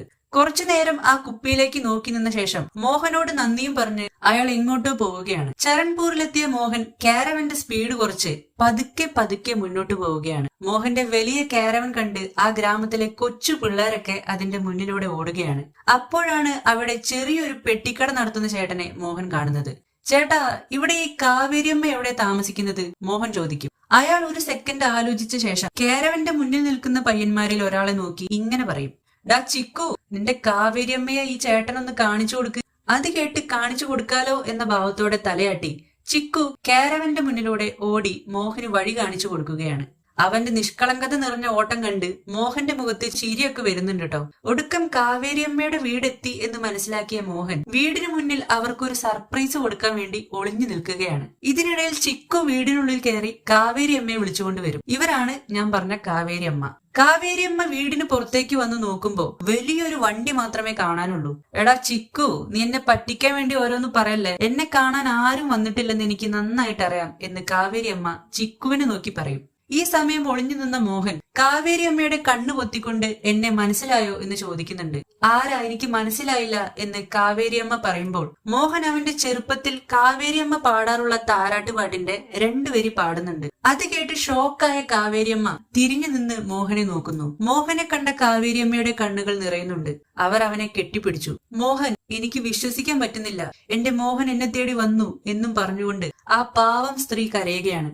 അവർ മോഹനോട് കുറച്ചു നേരം പുറത്തു നിൽക്കാനും പറഞ്ഞ് വീടിനുള്ളിലേക്ക് പോയി ആരതി തട്ടും വിളക്കും കൊണ്ട് പുറത്തേക്ക് വരികയാണ്. കാവേരിയമ്മയുടെ സ്നേഹം കണ്ട് മോഹന്റെ കണ്ണും നിറയുകയാണ്. അവൻ അവരുടെ കാലിൽ വീണ് അനുഗ്രഹമൊക്കെ വാങ്ങി വീടിനുള്ളിലേക്ക് കയറിയിരിക്കും. കാവേരിയമ്മയാണെങ്കിൽ മോഹനെ കണ്ട സന്തോഷത്തിൽ എന്തൊക്കെയോ പറയുന്നുണ്ട്. ഗീത, അവളിങ്ങ് വരട്ടെ. അവൾ എന്താ പറഞ്ഞ്? മോഹൻ നിങ്ങളെ തേടി ഒരിക്കലും വരാൻ പോകുന്നില്ല എന്ന് ല്ലേ? അങ്ങനെ വന്നാൽ എനിക്ക് ഐസ്ക്രീം വാങ്ങിത്തരാമെന്ന് അവൾ പന്തയം വെച്ചിട്ടുണ്ട്. ഇതൊക്കെ കേട്ട് മോഹൻ ചിരിച്ചുകൊണ്ട് പറയും, കാവേരിയമ്മ, നിങ്ങളുടെ ഐസ്ക്രീം കൊതി ഇനിയും മാറിയിട്ടില്ലല്ലേ? അത് കേട്ട് കാവേരിയമ്മ പറയും, ഐസ്ക്രീം എന്നെ പോലുള്ള വയസ്സികൾക്കൊന്നും കഴിക്കാൻ പാടില്ല എന്ന് ആരെങ്കിലും എഴുതി വെച്ചിട്ടുണ്ടോ? അതിന് നിങ്ങൾക്ക് വയസ്സായി എന്ന് ആരാ പറഞ്ഞേ എന്ന് മോഹനും പറയുന്നുണ്ട്. അതൊക്കെ ഇരിക്കട്ടെ, ആരാണ് ഈ ഗീത? മോഹൻ കാവേരിയമ്മയോട് ചോദിക്കുന്നുണ്ട്. ഓ, ഗീതയെ ഓർമ്മയില്ല നിനക്ക്? നിന്റെ കൂടെ ചെറുപ്പത്തിൽ കളിക്കാറുണ്ടായിരുന്ന ആ പെൺകുട്ടിയില്ലേ? നമ്മുടെ അപ്പുറത്തെ ഫ്ലാറ്റിൽ താമസിച്ചിട്ടുണ്ടായിരുന്ന? ഓ, ഗിറ്റ്ലിയെ കുറിച്ചാണോ അമ്മ പറയുന്നത്? മോഹന് പെട്ടെന്ന് ഗീതയെ ഓർമ്മ വരികയാണ്. ആ ഒരു പേരിലാണ് നീ അവളെ ചെറുപ്പത്തിൽ കളിയാക്കി വിളിച്ചിട്ടുണ്ടായിരുന്നത്. കാവേരിയമ്മ ചിരിച്ചുകൊണ്ട് പറയും, ഇത് ചിക്കു, ഗീതയുടെ അനിയനാണ്. പനിയാണെന്ന് നുണയും പറഞ്ഞ് സ്കൂളിൽ പോവാതെ ലീവ് എടുത്തിരിക്കുകയാണ് ഇവൻ. ഹലോ ചിക്കു. ചിക്കു മോഹനെ പരിചയപ്പെട്ട സന്തോഷത്തിൽ അവനെ തന്റെ സ്കൂൾ കാണിക്കാനായി വിളിക്കുകയാണ്. അത് കേട്ട് കാവേരിയമ്മ മോഹനോട് പറയും, മോഹൻ, എന്തായാലും നീ ഒരു കാര്യം ചെയ്യ്, ചിക്കുവിന്റെ കൂടെ പോയി സ്കൂളൊക്കെ ഒന്ന് കണ്ടിട്ട് വാ. അവിടെ തന്നെയാണ് ഗീതയും പഠിപ്പിക്കുന്നത്. അവളെയും നിനക്ക് കാണാമല്ലോ. ശരി കാവേരിയമ്മ എന്നും പറഞ്ഞുകൊണ്ട് മോഹൻ ചിക്കുവിന്റെ കൂടെ സ്കൂളിലേക്ക് പോവുകയാണ്. പോകുന്ന വഴിയിൽ മോഹൻ ഒരു പോസ്റ്റ്മാനെ കാണുകയാണ്. ഹലോ, എന്റെ പേര് നിവാരൺ. ഞാൻ ഇവിടുത്തെ പോസ്റ്റ്മാൻ ആണ്. നിവാരൺ ജി, ഇവിടെ നിന്ന് ISD കോളൊക്കെ വിളിക്കാൻ പറ്റുമോ? ഇവിടുന്ന് പറ്റില്ല, അടുത്തുള്ള മിസ്വ ഗ്രാമത്തിലെ ലൈൻ വഴി വിളിക്കാൻ പറ്റും. മോഹൻ അമേരിക്കയിൽ നിന്ന് വന്നതാണെന്ന് ആരിൽ നിന്നൊക്കെയോ മനസ്സിലാക്കിയ അയാൾ മോഹനോട് ഇങ്ങനെ പറയും, അതെ, എനിക്കും കുറച്ച് ഇംഗ്ലീഷൊക്കെ അറിയാം ട്ടോ. What can I do for you? അത് കേട്ട് ചിരിച്ചുകൊണ്ട് മോഹൻ പറയും, വെരി ഗുഡ്. സ്കൂളിലെത്തിയ മോഹൻ അവിടെ ഒരു താടി വെച്ച അപ്പൂപ്പൻ കൊച്ചുകുട്ടികൾക്ക് ക്ലാസ് എടുക്കുന്നത് കേട്ട് അത് ആസ്വദിച്ച് നിൽക്കുകയാണ്. ഒടുവിൽ മോഹൻ ചിക്കുവിന്റെ ചേച്ചിയെ കാണുകയാണ്. നോക്കുമ്പോ അത് നമ്മൾ നേരത്തെ ബുക്ക് സ്റ്റാളിൽ വെച്ച് കണ്ട അതേ പെൺകുട്ടി തന്നെയാണ്. അവളുടെ പേര് ഗീത എന്നായിരുന്നു. മോഹൻ അവളെ അവിടെ കണ്ട് ഞെട്ടിയും സന്തോഷിച്ചും എന്ത് ചെയ്യണമെന്നറിയാതെ നേരെ ആ ക്ലാസ് റൂമിനുള്ളിലേക്ക് കയറുകയാണ്. ഗീതയ്ക്കാണെങ്കിൽ മോഹന്റെ ആ കടന്നുവരവ് അത്രയ്ക്ക് അങ്ങോട്ട് പിടിച്ചിട്ടില്ല. ഹലോ, എന്നെ ഓർമ്മയില്ലേ? നമ്മളന്ന് ബുക്ക് സ്റ്റാളിൽ വെച്ച് കണ്ടിരുന്നു. മോഹൻ പറഞ്ഞു, സോറി, ഇതൊരു ക്ലാസ് റൂമാണ്, ഞാൻ കുട്ടികൾക്ക് ക്ലാസ് എടുത്തുകൊണ്ടിരിക്കുകയാണ് എന്ന് ഗീത മറുപടി പറയുന്നു. നീ ഗിറ്റ്ലി ആണെന്ന് എനിക്ക് അങ്ങോട്ട് വിശ്വസിക്കാൻ കഴിയുന്നില്ല. മോഹൻ ഗീതയെ ഗിറ്റ്ലി എന്ന കളിപ്പേര് വിളിച്ചതും ആ ക്ലാസ്സിലെ എല്ലാവരും ഒരുമിച്ച് ചിരിക്കാൻ തുടങ്ങുകയാണ്. അവരോടൊക്കെ മിണ്ടാതിരിക്കാൻ പറഞ്ഞ് ഗീത മോഹനോടൊന്ന് പോകാമോ എന്ന് ചോദിക്കും. ഇനി അവിടെ നിന്ന ഗീതയുടെ തല്ല് വാങ്ങേണ്ടി വരുമെന്ന് മനസ്സിലാക്കിയ മോഹൻ വേഗം അവിടെ നിന്ന് സ്ഥലം വിടുകയാണ്. മോഹൻ കാവേരിയമ്മയ്ക്ക് വേണ്ടി കൊണ്ടുവന്ന ഫുഡ് മസാജർ സ്വിച്ച് ബോർഡിൽ കുത്താൻ നോക്കുമ്പോഴാണ് ഇവിടെ ഇപ്പൊ കറണ്ട് ഇല്ല, ഇടയ്ക്കൊക്കെ വരുള്ളൂ എന്ന് കാവേരിയമ്മ മോഹനോട് പറയുന്നത്. അത് കേട്ട് മോഹന് പുച്ഛം തോന്നുകയാണ്. അവിടെ ചുവരിൽ തൂക്കിയിട്ടിരുന്ന ഫോട്ടോസൊക്കെ കണ്ട് മോഹൻ അതാരാണെന്ന് കാവേരിയമ്മയോട് ചോദിക്കുന്നുണ്ട്. ഗീതയുടെ അച്ഛനും അമ്മയുമാണ് അതെന്നും ചരൺപൂരിൽ ആദ്യമായൊരു സ്കൂൾ തുടങ്ങിയത് അവരാണെന്നും കാവേരിയമ്മ പറയുന്നു. ചിക്കുവിന് 5 വയസ്സുള്ളപ്പോൾ അവന്റെ അച്ഛൻ മരിച്ചു. അപ്പോൾ ഗീത ഡൽഹിയിൽ ടീച്ചറാവാൻ പഠിക്കുകയായിരുന്നു. പിന്നീട് പഠിത്തം കഴിഞ്ഞ് അവൾ ചരൺപൂരിലെത്തി അവളുടെ അമ്മയുടെ കൂടെ സ്കൂൾ നടത്തിപ്പിൽ സഹായിക്കാൻ തുടങ്ങി. പക്ഷെ കുറച്ചു മാസങ്ങൾക്ക് ശേഷം അവളുടെ അമ്മയും മരിച്ചുപോയി. മരണത്തിനു മുന്നേ അവർ ഗീതയോട് വൃദ്ധസദനത്തിൽ നിന്നും എന്നെ കൂട്ടിക്കൊണ്ടുവരണം എന്ന് പറഞ്ഞിരുന്നു. അവരുടെ മരണശേഷം അങ്ങനെ ഗീതയും ചിക്കുവും എന്റെ കുട്ടികളായി മാറി. ഗീതയുടെ കഥ കാവേരി അമ്മയിൽ നിന്ന് കേട്ട മോഹൻ ശോകമൂടിൽ നിൽക്കുമ്പോഴാണ് പെട്ടെന്ന് ഗീത വാതിൽ തുറന്ന് അകത്തോട്ട് വരാൻ ശ്രമിക്കുന്നത്. മോഹൻ വാതിലിന്റെ ഫ്രണ്ടിൽ തന്നെ നിന്നിരുന്നത് കൊണ്ട് വാതിൽ അവന്റെ ദേഹത്ത് തട്ടി ഗീതയുടെ കയ്യിലുണ്ടായിരുന്ന പുസ്തകങ്ങളൊക്കെ നിലത്തേക്ക് വീഴുകയാണ്. അന്ന് ബുക്ക് സ്റ്റോളിൽ വെച്ച് പുസ്തകങ്ങളെ പറ്റി ഗീത പറഞ്ഞതൊക്കെ ഓർമ്മയുള്ളത് കൊണ്ട് തന്നെ മോഹൻ വേഗം നിലത്ത് വീണ ബുക്കുകളൊക്കെ എടുത്ത് പൊടി തട്ടി കളഞ്ഞ് ഗീതയ്ക്ക് കൊടുക്കുന്നുണ്ട്. ഗീത മോഹന്റെ ആ പ്രവൃത്തി കണ്ട് നോക്കി നിന്നു. ചേച്ചിയെ കണ്ട ചിക്കു തന്റെ കയ്യിലൊരു കളർ ബുക്കുമായി വന്ന് ഗീതയോട് പറയും, ചേച്ചി, മോഹൻ ചേട്ടൻ എനിക്ക് എന്താ വാങ്ങി തന്നതെന്ന് നോക്കിക്കേ. ഗീത അത് കണ്ട് ആഹാ നന്നായിട്ടുണ്ട് ചിക്കു എന്ന് പറയുന്നുണ്ട്. അന്ന് രാത്രി കാവേരിയമ്മ ഉണ്ടാക്കിയ നാടൻ വിഭവങ്ങൾ കഴിച്ച മോഹൻ ഒരുപാട് നാളുകൾക്ക് ശേഷമാണ് ഇത്രയും നല്ല ഫുഡ് കഴിക്കുന്നതെന്ന് കാവേരി അമ്മയോട് പറയുന്നു. നിന്റെ അമേരിക്കയെ കുറിച്ച് പറ മോഹൻ എന്ന് കാവേരി അമ്മ മോഹനോട് ചോദിക്കുന്നുണ്ട്. അമേരിക്കയിലെല്ലാം ഓക്കെയാണ്, അവിടെ എനിക്ക് എല്ലാ സുഖങ്ങളും ഉണ്ട്. നാസയിൽ എനിക്ക് നല്ല ജോലിയാണ് കിട്ടിയിരിക്കുന്നത് മോഹൻ പറഞ്ഞു. അത് കേട്ട് നിങ്ങളൊരു ബഹിരാകാശ യാത്രികനാണോ എന്ന് ഗീത പെട്ടെന്ന് ചോദിക്കുന്നുണ്ട്. ഏയ് അല്ലല്ല, ഞാൻ അവിടെ ഗ്ലോബൽ പ്രസിപ്പിറ്റേഷൻ മെഷർമെന്റിന്റെ ഹെഡ് ആണെന്ന് മോഹനും പറയുന്നു. അങ്ങനെ ചിക്കുവിനെയും കൂട്ടി ഗീത കിടന്നുറങ്ങാനായി തന്റെ റൂമിലേക്ക് പോകുകയാണ്. ഈ ഗ്യാപ്പിൽ കാവേരി അമ്മയോട് ക്ഷമയും പറഞ്ഞ് എന്റെ കൂടെ അമേരിക്കയിലേക്ക് വരുമോ എന്ന് മോഹൻ ചോദിക്കുന്നുണ്ട്. മോനെ, അതൊന്നും കുഴപ്പമില്ല, ഞാനിവിടെ ഓക്കെയാണ് എന്ന് കാവേരി അമ്മ പറയുന്നുണ്ടെങ്കിലും മോഹന്റെ നിർബന്ധത്തിന് വഴങ്ങി ശരി ഞാനൊന്ന് ആലോചിച്ച് നോക്കിയിട്ട് പറയാം എന്ന് കാവേരി അമ്മ പറയുന്നു. മോഹന് കിടക്കാനായി ഗീത കട്ടിലിൽ പുതപ്പൊക്കെ വിരിക്കുന്നുണ്ട്. പക്ഷെ കട്ടില് കണ്ടപ്പോ ഞാൻ എന്റെ കാരവനിൽ കിടന്നോളാം എന്നും പറഞ്ഞുകൊണ്ട് അവൻ കാരവനിലേക്ക് പോകുന്നുണ്ട്. അന്ന് രാത്രി കാരവനിൽ ഇരുന്ന് പുറത്തോട്ട് നോക്കിയ മോഹൻ അറിയാതെ ഗീതയെ കാണുകയാണ്. കുറച്ചു നേരം മോഹൻ അവളെ തന്നെ നോക്കിയിരിക്കുന്നു. മോഹൻ തന്നെ നോക്കുന്നത് കണ്ട ഗീത പെട്ടെന്ന് തന്റെ റൂമിലെ ലൈറ്റ് ഓഫ് ചെയ്യുകയാണ്. പിറ്റേന്ന് രാവിലെ ഒരു കോഴി കൂവുന്നത് കേട്ടാണ് മോഹൻ എഴുന്നേൽക്കുന്നത്. നോക്കുമ്പോ തന്റെ കാരവന്റെ ഗ്ലാസ്സിലൂടെ ആരോ തന്നെ നോക്കി നിൽക്കുകയാണ്. മോഹൻ അയാളോട് 1 മിനിറ്റ് വെയിറ്റ് ചെയ്യാനും പറഞ്ഞ് കാരവന്റെ വാതിൽ തുറന്നു. പറയൂ, നിങ്ങൾക്ക് എന്താണ് വേണ്ടത്? മോഹൻ അയാളോട് ചോദിച്ചു. സാർ, എന്റെ പേര് മേളാറാം, ഞാൻ നിങ്ങൾക്ക് വേണ്ടി ബ്രേക്ക്ഫാസ്റ്റ് ഉണ്ടാക്കി കൊണ്ടുവന്നിട്ടുണ്ട്, ഒന്ന് ടേസ്റ്റ് ചെയ്ത് നോക്കൂ എന്ന് മേളാറാം പറയുന്നു. ഞാൻ പല്ല് തേച്ചിട്ടില്ല എന്ന് മോഹൻ പറയുന്നുണ്ടെങ്കിലും അയാളുടെ നിർബന്ധത്തിന് വഴങ്ങി മോഹൻ ആ ബ്രേക്ക്ഫാസ്റ്റ് കഴിച്ചു നോക്കുകയാണ്. ആഹാ, ഇത് കൊള്ളാലോ, മോഹൻ പറഞ്ഞു. സാർ, നമുക്ക് പാർട്ണർഷിപ്പിൽ അമേരിക്കയിൽ ഒരു കട തുടങ്ങിയാൽ എങ്ങനെയിരിക്കും? മേളാറാം മോഹനോട് ചോദിച്ചു. മേളാറാം ബ്രേക്ക്ഫാസ്റ്റ് ഉണ്ടാക്കി കൊണ്ടുവന്നത് ഈ കടയുടെ കാര്യം പറയാൻ വേണ്ടിയാണെന്ന് മനസ്സിലാക്കിയ മോഹൻ എനിക്ക് കുറച്ച് കാര്യങ്ങൾ ചെയ്യാനുണ്ടെന്നും പറഞ്ഞ് മേളാറാമിനെ നൈസായിട്ട് മോഹൻ ഒഴിവാക്കി വിടുന്നു. കുറച്ചു സമയത്തിന് ശേഷം മോഹന്റെ വലിയ കാരവൻ കാണാൻ കാവേരി അമ്മയും ഗീതയും വരുന്നുണ്ട്. അത് കണ്ട് കാവേരിയമ്മ ഞെട്ടി നിൽക്കുമ്പോഴാണ് മോഹൻ തന്റെ സിഗരറ്റ് പാക്കറ്റിലേക്ക് ശ്രദ്ധിച്ചത്. എങ്ങനെയെങ്കിലും കാവേരിയമ്മ കാണാതെ ആ സിഗരറ്റ് പാക്കറ്റ് മാറ്റാൻ മോഹൻ ഗീതയോട് ഗോഷ്ടികൾ കാണിച്ചു പറയുന്നു. ഒന്ന് ശങ്കിച്ചു നിന്നെങ്കിലും അവൾ ആ സിഗരറ്റ് പാക്കറ്റ് എടുത്ത് മാറ്റുന്നുണ്ട്. തുടർന്ന് ഗ്രാമപഞ്ചായത്ത് കാണാൻ മോഹനും ഗീതയും കാവേരി അമ്മയും കൂടി പോവുകയാണ്. നോക്കുമ്പോ വലിയൊരു ജനക്കൂട്ടം. 5 പേരാണ് ഗ്രാമത്തിന്റെ പ്രശ്നങ്ങൾ കേൾക്കാനായി ഇരിക്കുന്നത്. അവരെ ഗ്രാമമുഖ്യന്മാർ എന്നാണ് വിളിക്കുന്നത്. മോഹൻ തന്റെ ക്യാമറയിൽ അതൊക്കെ ഫോട്ടോ എടുക്കുന്നുണ്ട് കേട്ടോ. നമ്മൾ നേരത്തെ സ്കൂളിൽ കണ്ട അപ്പൂപ്പനും അവിടെ നിൽക്കുന്നുണ്ട്. അങ്ങേര് ഗ്രാമത്തില് കറണ്ട് ഇടയ്ക്കിടയ്ക്ക് പോകുന്ന പ്രശ്നം അവതരിപ്പിക്കുകയാണ്. അത് കേട്ട ലൈൻമാൻ ഇവിടെയുള്ള ദുഃഖി സന്താറാമും അയാളുടെ മക്കളും ചേർന്നാണ് കറണ്ട് അടിച്ചു മാറ്റുന്നതെന്ന് പറയുന്നുണ്ട്. അത് കേട്ട് സന്താറാം അത് ഞങ്ങളല്ല എന്നും പറഞ്ഞ് വേറെ ഒരുത്തനെ ചൂണ്ടിക്കാണിക്കുകയാണ്. അങ്ങനെ ആ പ്രശ്നം ഒരു വഴക്കിലേക്ക് കടക്കുകയാണ്. അത് കണ്ട് മോഹൻ പറയുന്നു, വെറുതെ അല്ല ഇവിടെ കറണ്ട് കിട്ടാത്തത്. അടുത്ത പ്രശ്നം ഗീതയുടെ സ്കൂളാണ്. സ്കൂളിൽ കുട്ടികൾ ആരും തന്നെ വരുന്നില്ല. കൂടുതൽ കുട്ടികൾ വന്നാൽ എനിക്ക് കൂടുതൽ ക്ലാസ് റൂമുകൾ അറേഞ്ച് ചെയ്യാൻ പറ്റുമെന്ന് ഗീത പറയുന്നുണ്ട്. മാതാപിതാക്കൾ ദയവ് ചെയ്ത് അവരുടെ മക്കളെ സ്കൂളിലേക്ക് വിടണം, അവർ പഠിക്കേണ്ടവരാണ്, കുട്ടികളൊക്കെ വീണ്ടും വരും എന്ന് പറഞ്ഞ ഗീതയോട് ശരി 1 മാസത്തെ സമയം കൂടെ തരാം, അതിനുള്ളിൽ പുതിയ കുട്ടികളൊന്നും വന്നില്ലെങ്കിൽ സ്കൂൾ ഞങ്ങൾക്ക് വിട്ടുതരണം എന്ന് അയാൾ പറയുകയാണ്. ഇതോടെ ആ മാസത്തെ ഗ്രാമപഞ്ചായത്തും അവസാനിക്കുന്നു. കാവേരി അമ്മ മോഹനെ ഗ്രാമമുഖ്യന്മാർക്ക് പരിചയപ്പെടുത്താനായി കൂട്ടിക്കൊണ്ടു പോകുന്നുണ്ട്. എല്ലാവരും അവന്റെ തലമുടിയിൽ പിടിച്ച് അനുഗ്രഹിക്കുന്നത് മോഹൻ അത്രയ്ക്ക് അങ്ങോട്ട് ഇഷ്ടപ്പെടുന്നില്ല. അമേരിക്കയിൽ നീ എന്ത് പണിയാണ് മോനെ ചെയ്യുന്നത്? ഗ്രാമമുഖ്യന്മാരിൽ ഒരാൾ ചോദിച്ചു. ഞാൻ സാറ്റലൈറ്റ് ഉണ്ടാക്കുന്നുണ്ട്. അതെന്ത് കുന്തം എന്ന് മനസ്സിലാകാതെ അവർ പരസ്പരം നോക്കുകയാണ്. ആ സമയം കാവേരി അമ്മ സാറ്റലൈറ്റ് ഒരു മെഷീൻ ആണെന്നും അതുകൊണ്ട് അന്തരീക്ഷത്തിലെ മാറ്റങ്ങൾ, കാലാവസ്ഥ ഇതൊക്കെ നമുക്ക് അറിയാൻ പറ്റുമെന്നും കാവേരി അമ്മ പറയുന്നുണ്ട്. ഏയ്, നമ്മുടെ സഹദേവനും ഈ പണി തന്നെയാണ് ചെയ്യുന്നത്, അതിന് ഉപകരണങ്ങളൊന്നും അവൻ ഉപയോഗിക്കുന്നില്ല എന്ന് മാത്രം എന്ന് പറഞ്ഞുകൊണ്ട് ഒരു ഗ്രാമമുഖ്യൻ സഹദേവനെ വിളിക്കുകയാണ്. സഹദേവ, നീ ആ കാലാവസ്ഥ ഒന്ന് നോക്കി പറഞ്ഞേ. സഹദേവൻ ആകാശത്തേക്ക് നോക്കിക്കൊണ്ട് പറഞ്ഞു, ആകാശം തെളിഞ്ഞിരിക്കുന്നുണ്ട്, 2 ദിവസത്തേക്ക് കാർമേഘങ്ങളൊന്നും ഉണ്ടാവില്ല. ഇത് കേട്ട് മോഹന് ചിരി വരുന്നുണ്ടെങ്കിലും ഞാനും അവിടെ ഈ പണി തന്നെയാണ് ചെയ്യുന്നത് എന്ന് മോഹൻ പറയുന്നു. തുടർന്ന് മോഹനും ഗീതയും കാവേരിയമ്മയും ചിക്കുവും കൂടി ഗ്രാമത്തിലെ അമ്പലങ്ങളും സ്ഥലങ്ങളും ഒക്കെ കാണാൻ പോവുകയാണ്. ശ്രീരാമനാണ് അവിടുത്തെ അമ്പലത്തിലെ പ്രതിഷ്ഠ. മിസ്വ ഗ്രാമത്തിലെ കണക്ഷൻ വഴി മോഹൻ നമ്മൾ നേരത്തെ കണ്ട പോസ്റ്റ് ഓഫീസില്ലേ, അതിലിരുന്നു കൊണ്ട് അമേരിക്കയിലേക്ക് വിളിക്കുകയാണ്. വിനോദ്, എനിക്ക് കുറച്ചു ദിവസത്തെ ലീവ് കൂടി വേണ്ടിവരും, ഞാൻ ജോണിനോട് സംസാരിക്കാം എന്ന് മോഹൻ പറയുന്നുണ്ട്. തുടക്കത്തിൽ കാരവനിൽ കിടന്നുറങ്ങിയ മോഹൻ ഇപ്പോൾ കട്ടിലിൽ സുഖിച്ചു കിടക്കുന്നത് നമുക്ക് കാണാൻ പറ്റും. അവൻ പോലും അറിയാതെ ചരൺപൂരിലെ ആളായി മാറുകയാണ്. ഡാ കുംഭകർണ, ഉറങ്ങിയത് മതി, ഇന്ന് ഗീതയെ പെണ്ണ് കാണാൻ ഒരു കൂട്ടര് വരുന്നുണ്ട്. അത് കേട്ട് ഞെട്ടി എഴുന്നേറ്റ മോഹൻ, ഗീതയ്ക്ക് കല്യാണം ആലോചിക്കാറായോ? അവളൊരു കൊച്ചുകുട്ടിയല്ലേ എന്നൊക്കെ ചോദിക്കുന്നുണ്ട്. കൊച്ചുകുട്ടിയോ?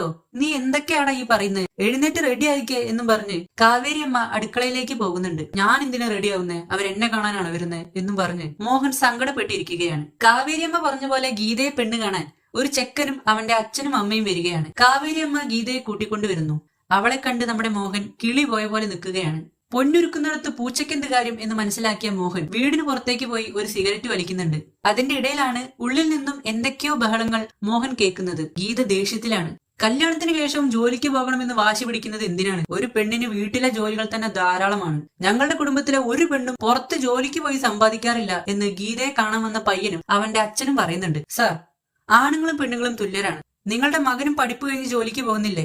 എന്തുകൊണ്ടാണ് നിങ്ങൾ അവനോട് നീ പുറത്തേക്ക് ജോലിക്ക് പോണ്ട, വീട്ടിലെ ജോലികൾ തന്നെ നിനക്ക് ധാരാളമാണ് എന്നൊന്നും പറയാത്തത്? ഏത് ഫീൽഡ് ആയാലും ആണുങ്ങളും പെണ്ണുങ്ങളും ഒരുമിച്ച് തന്നെയാണ് മുന്നേറുന്നത്. കയ്യിൽ വളകൾ ഇടുന്നത് മാത്രമല്ലാതെ ഞങ്ങൾ സ്ത്രീകൾക്ക് ചെയ്യാൻ ഒരുപാട് കാര്യങ്ങളുണ്ട്. അങ്ങനെ ആ കല്യാണ ആലോചന അവർ വേണ്ടെന്ന് വെക്കുകയാണ്. അത് കേട്ട് മോഹൻ പുറത്തൊക്കെ സങ്കടം ഭാവിച്ച പോലെ നിൽക്കുന്നുണ്ടെങ്കിലും കല്യാണം പൊളിഞ്ഞതിൽ അവൻ ഹാപ്പിയാണ്. ഗീതയുടെ പ്രശ്നങ്ങളെല്ലാം തന്നെ നമുക്ക് പരിഹരിക്കാം. സ്കൂൾ, അവളുടെ കല്യാണം, എല്ലാം അതൊക്കെ പരിഹരിച്ചാലല്ലേ കാവേരി അമ്മ എന്റെ കൂടെ അമേരിക്കയിലേക്ക് വരുള്ളൂ. സോ ഞാൻ അതൊക്കെ ശരിയാക്കാം എന്ന് മോഹൻ കാവേരി അമ്മയോട് പറയുന്നുണ്ട്. നീ ഇപ്പൊ എന്തെങ്കിലും പറഞ്ഞായിരുന്നോ? ഗീത അകത്ത് നിന്ന് ചോദിച്ചു. ഏയ്, ഞാൻ ഒന്നും പറഞ്ഞില്ല എന്ന് പറഞ്ഞുകൊണ്ട് മോഹനും കാവേരി അമ്മയും ചിരിക്കുന്നുണ്ട്. പിറ്റേന്ന് തന്നെ മോഹൻ പോസ്റ്റ്മാൻ നിവാരൺ ജിയെ കണ്ട് ഇങ്ങനെ പറയും. ചേട്ടാ, ഈ സ്കൂൾ ഇവിടെ വേണം, കൂടുതൽ കുട്ടികൾ ഇവിടെ പഠിക്കാൻ വരണം, അവർ പഠിച്ചു നിങ്ങളെപ്പോലെ വലിയ ആളായി മാറണം. ഇതൊക്കെ നടക്കണമെങ്കിൽ ഗ്രാമമുഖ്യന്മാരെ ഈ കാര്യങ്ങൾ പറഞ്ഞു മനസ്സിലാക്കണം. അതിന് ചേട്ടൻ എന്നെ സഹായിക്കില്ലേ? മോഹന്റെ ഈ ചോദ്യം കേട്ട നിവാരൺജി ഉറപ്പായും സഹായിക്കും എന്ന് മോഹന് വാക്കു കൊടുക്കുന്നു.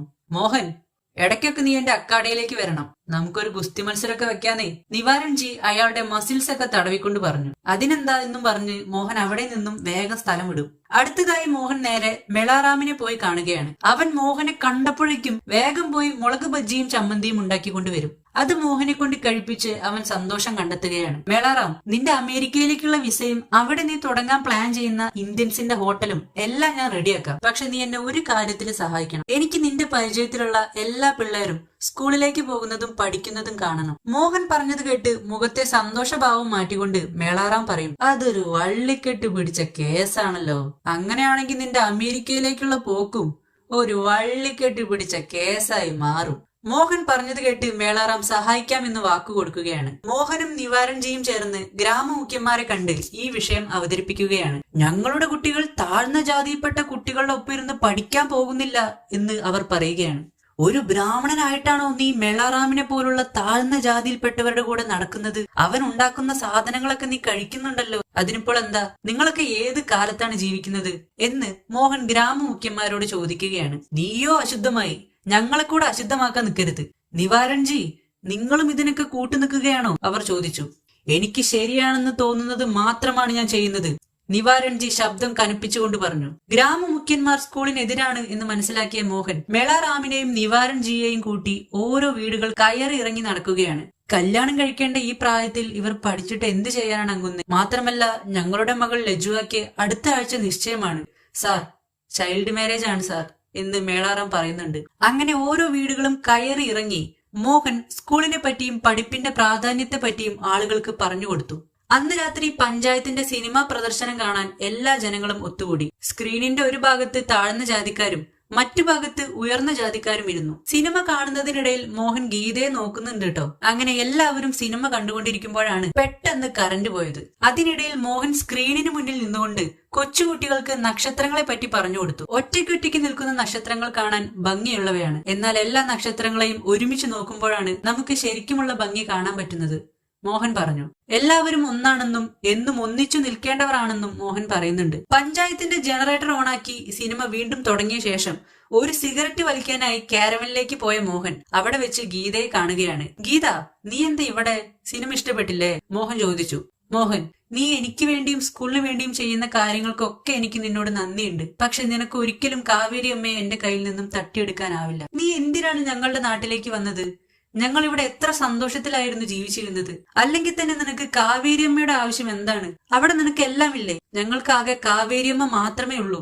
എനിക്ക് നിന്നെ അന്ന് ബുക്ക് സ്റ്റോളിൽ വെച്ച് കണ്ടപ്പോ തന്നെ മനസ്സിലായി. അതുകൊണ്ട് തന്നെയാണ് ഞാൻ ഇങ്ങോട്ടുള്ള വഴി മനഃപൂർവ്വം തെറ്റിച്ചു പറഞ്ഞു തന്നത്. സോറി ഗീത, നീ എന്തൊക്കെ പറഞ്ഞാലും കാവേരിയമ്മയെ ഞാൻ കൊണ്ടുപോകും എന്നും പറഞ്ഞ് നിറ കണ്ണുകളോടെ മോഹൻ അവിടെ നിന്നും പോവുകയാണ്. കറക്റ്റ് സമയത്ത് തന്നെ ഗ്രാമത്തിൽ കറണ്ട് വരുന്നു.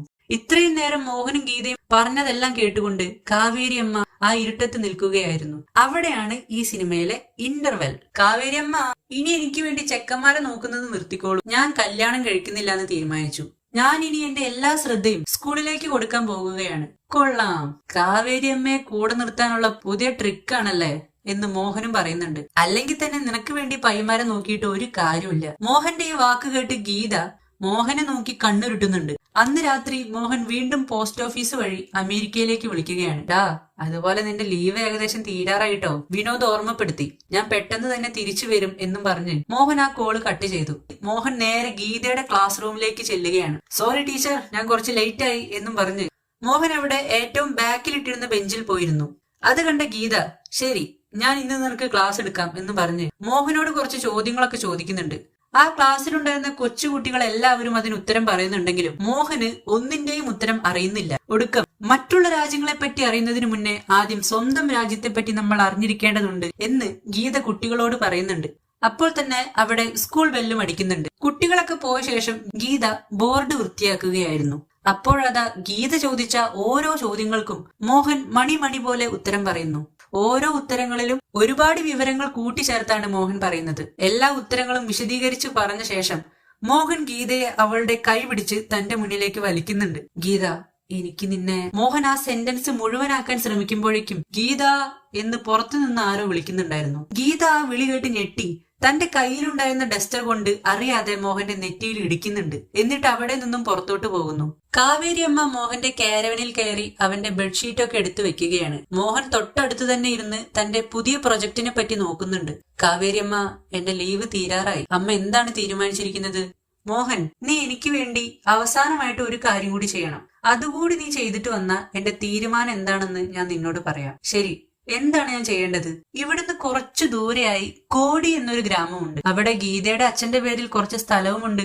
അത് പാട്ടത്തിനെടുത്ത ഹരിദാസ് എന്നൊരു കർഷകൻ കുറച്ചു മാസങ്ങളായിട്ട് അതിന്റെ പണം തന്നിട്ടില്ല. നീ അവിടെ വരെ ഒന്ന് പോയി ആ പൈസ വാങ്ങിയിട്ട് വരണം. മേളാറാമും നിന്റെ കൂടെ വരും. അവന് വഴി അറിയാം. ശരി, ഞാൻ പോകാം. എന്റെ കാരവന് ഡീസൽ അടിക്കണം, മോഹൻ പറഞ്ഞു. അവിടേക്ക് നിന്റെ കാരവൻ പോകില്ല.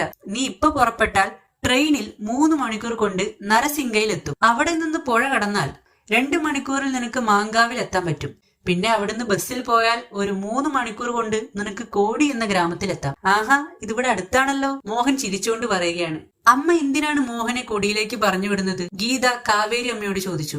ഞാൻ എന്താണ് ചെയ്യുന്നതെന്ന് എനിക്ക് നന്നായിട്ട് അറിയാം. ചിരിച്ചുകൊണ്ട് കാവേരി അമ്മ മറുപടി പറഞ്ഞു. എല്ലാവരോടും യാത്ര പറയുകയാണ്. മോഹൻ ഗീതയോട് യാത്ര പറയുകയാണ്. ഗീത, നീ എന്നെ ഒരുപാട് മിസ് ചെയ്യാൻ നിൽക്കരുത് കേട്ടോ എന്നും പറഞ്ഞ് മോഹൻ മേളാറാമിന്റെ കൂടെ അവിടെ നിന്നും പോവുകയാണ്. ഈ ഗ്യാപ്പിൽ ഗീതയ്ക്ക് മോഹനോട് ഇഷ്ടം തോന്നുകയാണ്. ഒരു നീണ്ട യാത്രയ്ക്ക് ശേഷം കോടി ഗ്രാമത്തിലെത്തിയ മോഹനും മേളാറാമും ഹരിദാസിന്റെ വീട്ടിലേക്ക് കയറുകയാണ്. ഗീതാജി അയച്ചതാണ് ഞങ്ങളെ എന്ന് മേളാറാം ഹരിദാസിനോട് പറയുന്നു. ഒരുപാട് നേരം യാത്ര ചെയ്തു വന്നതല്ലേ നിങ്ങൾ, ആദ്യം എന്തെങ്കിലും കഴിക്കൂ എന്നും പറഞ്ഞ് ഹരിദാസ് അവർക്ക് റൊട്ടിയും ചമ്മന്തിയും കൊടുക്കുകയാണ്. എനിക്ക് വാടക തരാൻ കഴിവുണ്ടായിരുന്നെങ്കിൽ ഞാൻ ചരൺപൂറിലേക്ക് വരുമായിരുന്നു. കൃഷിക്കാരനാകുന്നതിന് മുമ്പ് ഞാനൊരു നെയ്ത്തുകാരനായിരുന്നു. മെഷീനിൽ ഉണ്ടാക്കിയ പുതിയ തുണിത്തരങ്ങളൊക്കെ വരാൻ തുടങ്ങിയപ്പോൾ എന്റെ നെയ്ത്തില്ലാതെയായി. അങ്ങനെ ഞാൻ കർഷകനായി മാറി. ഗീതാജിയുടെ സ്ഥലം പാട്ടത്തിനെടുത്തു. കർഷകനായപ്പോൾ എന്റെ പാരമ്പര്യ തൊഴിൽ മാറി. ഗ്രാമത്തിലെ പ്രമുഖർ അത് അംഗീകരിച്ചില്ല. അവർ എന്നെ സമുദായത്തിൽ നിന്നും ഒറ്റപ്പെടുത്തി. അവരെ സംബന്ധിച്ചിടത്തോളം നെയ്ത്തുകാരൻ എന്നും നെയ്ത്തുകാരനായിരിക്കണം. അവന്റെ പട്ടിണിയൊന്നും അവർക്ക് വിഷയമല്ല. ഞാൻ കരഞ്ഞ് കാറി പിടിച്ച് അപേക്ഷിച്ചു. ആരും കേട്ടില്ല. എന്റെ കൃഷിക്കായി ഒരു തുള്ളി വെള്ളം പോലും ആരും തരാത്തതുകൊണ്ട് എന്റെ കൃഷി ഉണങ്ങി നശിച്ചു. അതുവഴി എന്റെ കുടുംബവും നശിച്ചു.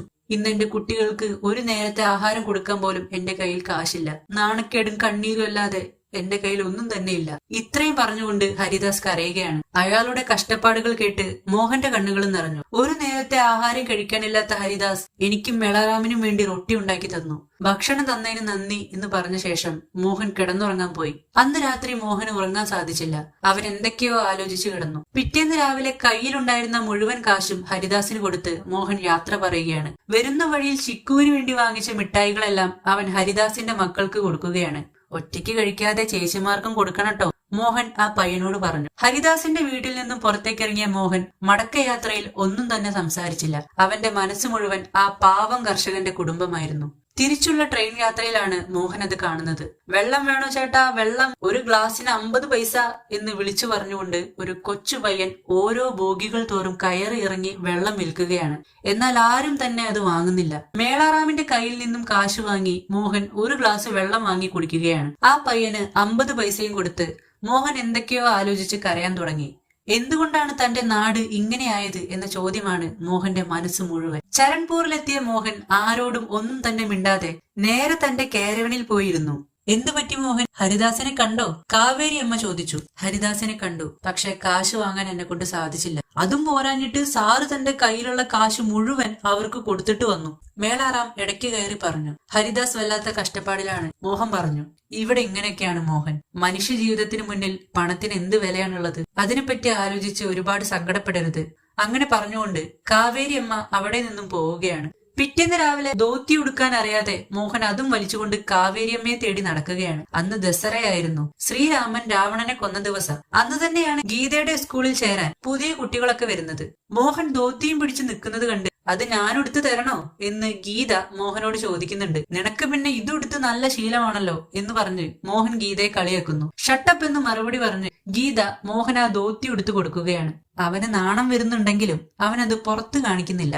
അങ്ങനെ മോഹനും ഗീതയും എല്ലാവരും ചേർന്ന് സ്കൂളിൽ നടക്കുന്ന ഫംഗ്ഷന് പങ്കെടുക്കുകയാണ്. മോഹൻ പുതിയ കുട്ടികൾക്ക് എല്ലാവർക്കും പുസ്തകങ്ങളൊക്കെ കൊടുക്കുന്നുണ്ട്. പുസ്തക വിതരണത്തിന് ശേഷം കുട്ടികൾ എല്ലാവരും കളിക്കാനായി ഗ്രൗണ്ടിലേക്ക് ഓടുകയാണ്.